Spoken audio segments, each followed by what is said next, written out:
Off grid എന്ന് വെച്ചാൽ എന്താണ്? നമ്മൾ ഇതുപോലെ തന്നെ സൂര്യന്റെ പ്രകാശത്തിലെ പാനൽ വെക്കുന്നു, കറണ്ട് ഉണ്ടാക്കുന്നു. അതിന്റെ ഫസ്റ്റ് പ്രിയോറിറ്റി എന്താണെന്നറിയോ? ബാറ്ററി ചാർജിങ് ആണ്. അതിന്റെ ഡയഗ്രാം ഇങ്ങനെ വരുന്നത്. സോളാർ പാനൽ വെച്ചു, അതിന്റെ ഫസ്റ്റ് പ്രിയോറിറ്റി ബാറ്ററി ചാർജ് ചെയ്യുന്നതാണ്. ഇൻവെർട്ടറിൽ വന്നു, ബാറ്ററി ഒരു 60% ചാർജ് ആയി കഴിഞ്ഞാൽ, 60% ചാർജ് ആയി കഴിഞ്ഞാൽ അതിൻ്റെ ഉള്ളിൽ ഒരു ഇന്റലിജന്റ് മോണിറ്റർ ഉണ്ട്. ഇന്റലിജന്റ് ഷെയറിംഗ് നടക്കും. പകുതി വീട്ടിലോട്ട് തരും, പകുതി ബാറ്ററിയിലോട്ട്. ബാറ്ററി എപ്പോ ഫില്ലാവുന്നുവോ അപ്പൊ മുതൽ ഫുള്ള് കറണ്ട് നമ്മുടെ വീട്ടിലോട്ട് തരും. വീട്ടിൽ ഉപയോഗം കഴിഞ്ഞാൽ ബാക്കി ഉണ്ടെങ്കിൽ മുകളിലോട്ട് പോവില്ല. മനസ്സിലായോ? ഗ്രിഡുമായിട്ട് കണക്റ്റഡ് അല്ല, അതുകൊണ്ട് തിരിച്ചു പോവില്ല.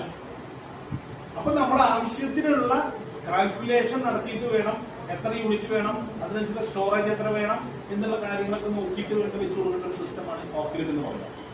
മനസ്സിലായ? മറ്റതൊന്നും നോക്കണ്ട. 60 വെച്ച ഒരു ദിവസം